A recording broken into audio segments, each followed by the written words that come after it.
chaos erupted at Utah Valley University in Orem, Utah, when conservative activist Charlie Kirk was shot during a campus event. The 31-year-old, a key ally of President Donald Trump, was struck in the neck, sending attendees into panic.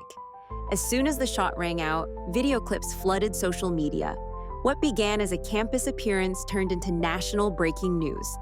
The incident unfolded on September 10th, 2025, at approximately 12:20 p.m. MDT during a Prove Me Wrong table debate hosted by Charlie Kirk on Utah Valley University's American Comeback Tour. He was under a white pop-up tent outside when he was asked a question about mass shootings committed by transgender individuals. Specifically, do you know how many mass shooters there have been in America over the last 10 years? As he responded with, "Counting or not counting gang violence?" a single shot rang out. The bullet, believed to have come from the roof of the Losi Center building roughly 200 yards away, struck him in the neck. According to eyewitnesses like Radin Desheen, blood poured out immediately and Kirk fell limp, collapsing backward in his chair. Panic erupted. "Everybody hit the deck," recalled former Congressman Jason Chaffetz, as attendees dove for cover and scrambled to safety. Video footage of the moment spread rapidly across social media, capturing the chaos.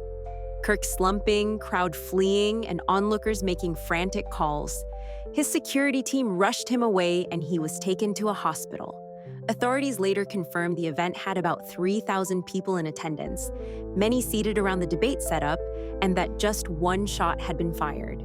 Police quickly locked down the campus after the shooting, and investigators swarmed the area through the night. The case is being led jointly by the Utah Department of Public Safety and the Utah County Sheriff's Office, with support from the FBI and ATF. For a few hours, there was confusion after two men were detained nearby, but by morning, officials clarified that neither was tied to the shooting. One faced only an obstruction charge. FBI Director Kash Patel later confirmed that a person of interest had been questioned and released, stressing that the probe remains very active. Video footage reviewed by investigators suggests the gunman fired from the roof of the Losi Center building, nearly 200 yards from the outdoor tent where Kirk was speaking. In that same footage, a figure in dark tactical gear is seen sprinting across the rooftop just moments after the shot. As of now, no one is in custody. Authorities say they are following multiple leads, combing surveillance video, and continuing what they describe as a manhunt for the shooter. President Donald Trump responded swiftly, posting on Truth Social, "The great and even legendary Charlie Kirk is dead. No one understood or had the heart of the youth in the United States of America better than Charlie. He was loved and admired by all, especially me, and now he is no longer with us. Melania and my sympathies go out to his beautiful wife, Erica, and family. Charlie, we love you." Flags were ordered lowered to half-staff on federal property as a mark of respect. Vice President J.D. Vance posted online asking people to pray for Kirk, calling him a genuinely good guy and a young father. Senator Mike Lee of Utah, Kirk's friend, said he's tracking the situation closely and offered prayers for Kirk and the students present. Democratic leaders also joined in condemning political violence. Former President Joe Biden said, "There is no place in our country for this kind of violence. It must end now." In Hollywood, several big names spoke out, framing the tragedy as yet another reminder of what they called senseless gun violence. Arnold Schwarzenegger wrote that his heart was with Kirk's family and the nation, warning that politics in America had become a disease, and stressing that debates must never be settled with violence. His son-in-law, Chris Pratt, offered prayers for Kirk's wife, young children, and the country, asking for God's grace during what he described as a devastating time. Late-night host Jimmy Kimmel also weighed in, saying that for at least one day, people should step away from finger-pointing and agree that it is horrible and monstrous to shoot another human. Kid Rock and other entertainment figures joined in, echoing the theme that no matter the politics, violence should never be the answer. The celebrity response underscored how Kirk's death resonated well outside conservative circles, becoming part of a broader national conversation about unity, extremism, and the ongoing toll of gun violence in America. Almost immediately after the shot was fired, video clips from the scene began flooding social media.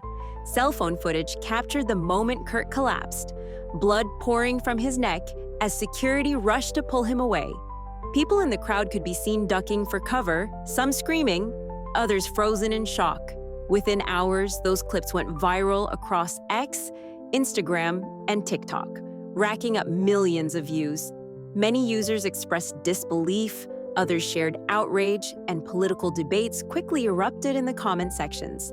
The graphic nature of the footage also sparked discussions about how such violent content spreads online.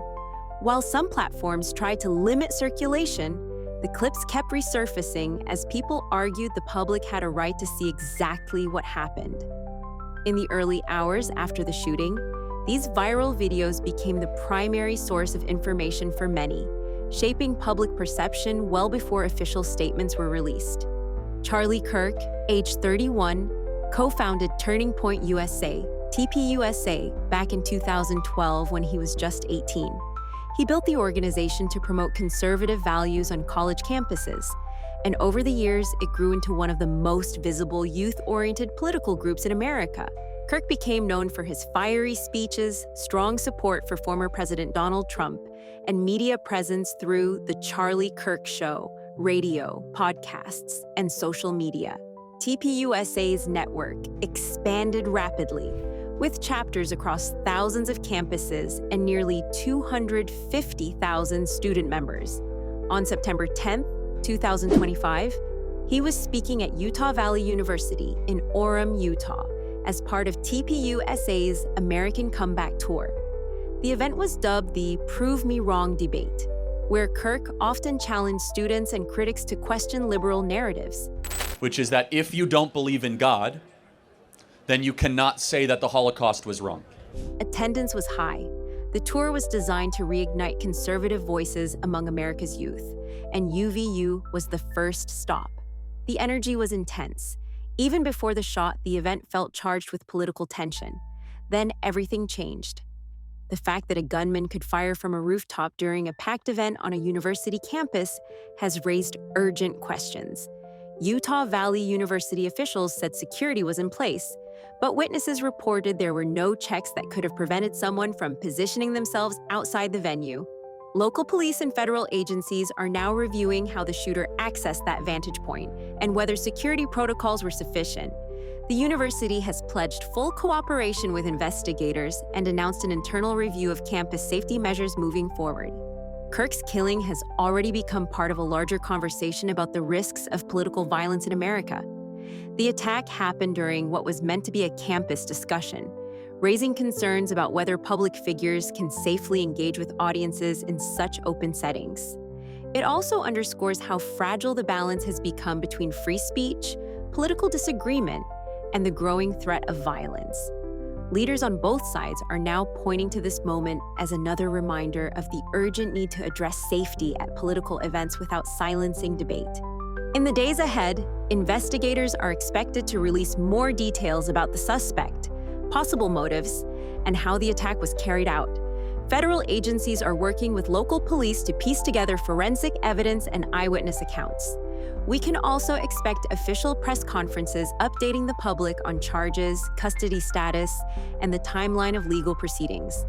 For now, the case remains active, and authorities are urging patience as they work through the investigation. Charlie Kirk's death has left both the political world and Hollywood shaken, with questions about safety and the future of public discourse still unanswered. If you want to stay informed on stories like this, don't forget to like this video and subscribe to Papaya Room.